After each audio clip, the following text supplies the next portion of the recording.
देखिए ये वीडियो ना आप अंत तक देखिएगा, क्योंकि इस वीडियो में आपको मैं बताऊंगा कि मेडिकल व्यवस्था पर मेरे द्वारा लगातार कवरेज क्यों की जा रही है, क्यों अवैध अस्पतालों की लगातार स्टोरी दिखाई जा रही है, उन पर कार्यवाही प्रशासन कर रहा है।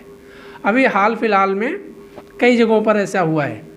अब हम आपको बता दें हुआ क्या असल में मेरे मेडिकल व्यवस्था पर इतना ज़्यादा आक्रामक होने के वजह क्या रहे हैं वो मैं बता दूं। एक नाऊ है हमारे गांव का, वो बाल काटता है, हमारे सबके उम्र का है। मेरा बाल काट रहा था, वो एक इतवार वो मेरा बाल काट रहा था और उसके बाद उसने कहा कि भैया बड़ी इस समय दिक्कत चल रही है। हमने पूछा क्या हुआ, तो बताया कि हमारी पत्नी का डिलीवरी हुआ और उसमें बड़ा पैसा खर्च हो गया। फिर मैं जानना चाहा, भाई मेरी उत्सुकता बढ़ी, पैसा क्यों खर्च हो गया भाई। फिर मैंने पूछा कि क्या क्या हुआ, शुरू से बताना।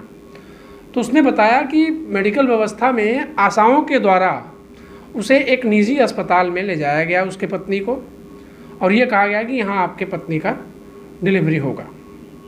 वो जाता है और ये पूरा मामला सुनियोजित होता है। आप देखिएगा, इस वीडियो को पूरा देखिएगा और समझिएगा। वो जाता है, वहाँ डिलीवरी होती है, नॉर्मल डिलीवरी होती है। नॉर्मल डिलीवरी के बाद ये कहा जाता है कि बच्चा गंदा पानी पी लिया है, और उसके बाद उस बच्चे को उस निजी अस्पताल के द्वारा एक दूसरे निजी अस्पताल में, जो कि बच्चों का अस्पताल खुद को बताता है, वहाँ रेफ़र किया गया। और ध्यान देने वाली बात यह है कि ये दोनों अस्पताल अवैध हैं। इन दोनों अस्पतालों के पास ये अथॉरिटी नहीं है।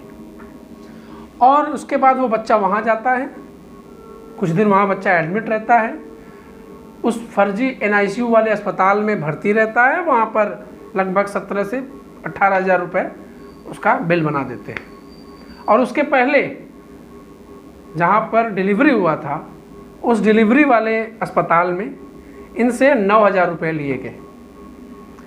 सरकारी अस्पताल में अगर जाते हैं तो ये मुफ्त में होता, लेकिन सरकारी अस्पताल के नर्स, एनम, आशा ये सब मिलकर एक पूरा सर्किल तैयार कर चुके हैं, जिसमें कोई बच्चा आप लेकर पहुंचते हो, जैसे कोई डिलीवरी का केस है, अगर सरकारी अस्पताल में लेकर आप पहुंचते हो तो वहाँ पर पहले ये देखा जाएगा कि आप 4 चक्का से आए हैं, अच्छा तब तो ये हलाल करने लायक है, बढ़िया। 2 चक्का से आए हैं तो उससे कम रेट लगेगा, और अगर पैदल गए हैं तो थोड़ा रेट में काम हो जाता है। तो ये बड़ा एक वेल प्लान्ड होता है। वहाँ से कह दिया जाएगा कि मामला गड़बड़ है और इस अस्पताल में नहीं होगा, आपको निजी अस्पताल में भेज दिया जाएगा। आप निजी अस्पताल में तभी जाते हो जब आपको भाई बच्चा पैदा होना है, तो ये डर लगा रहेगा कि भैया कुछ भी हो सकता है। और उसके बाद वो आप लेके जाते हो, और वही लेके जाते हो जहाँ वो लोग कहते हैं, क्योंकि मामला गंभीर होता है, आपको तुरंत ट्रीटमेंट चाहिए। और वहाँ पर फिर जब बच्चा पैदा होता है तो वहाँ से प्लान्ड होता है कि बच्चा कैसे भी करके गंदा पानी पीना चाहिए, और फिर वो बच्चा गंदा पानी पीता है। आपको बताया जाता है कि बच्चे ने गंदा पानी पी लिया है और इसे बच्चों के अस्पताल में भर्ती कराना है। तो ऐसे क्या हुआ, पूरा एक सर्कल चल रहा है। बच्चों के अस्पताल में जाएंगे आप तो वहाँ पर ये कहा जाएगा ब्लड टेस्ट करा लीजिए। और ब्लड टेस्ट कहाँ होता है, एक ब्लड सेंटर पे, जो कि वो भी अवैध है। ये पूरा एक सर्किल जो है ना, ये सरकारी अस्पताल से शुरू हुआ है। वहाँ से चलने के बाद ये सर्किल फिर से आपके जेब पर पहुँच जाता है। इसमें बाकायदा सबके कमीशन बने हैं। इसमें आपके जो एनम हैं, आपके नर्स हैं जो सरकारी अस्पताल के, उनके, और उसके बाद जो आप लेके जाते हो जिस प्राइवेट अस्पताल में, उनके द्वारा, तो सबके अपने अपने धड़े हैं। सबको पैसा वहाँ पर सेट होता है कि इतना इतना आपको दलाली जाएगा। और इन सब मामलों को जब मैं समझा तो उसके बाद मुझे ना झटका सा लगा कि बताइए, ये दिन भर बाल काटता है, दिन के 200-250 रुपये या 300 रुपये बहुत ज़्यादा से ज़्यादा जलालपुर जैसे जगह पे कमा पाता होगा, बहुत ज़्यादा ज़्यादा यही बचा पाएगा ना दिन भर बाल काट के।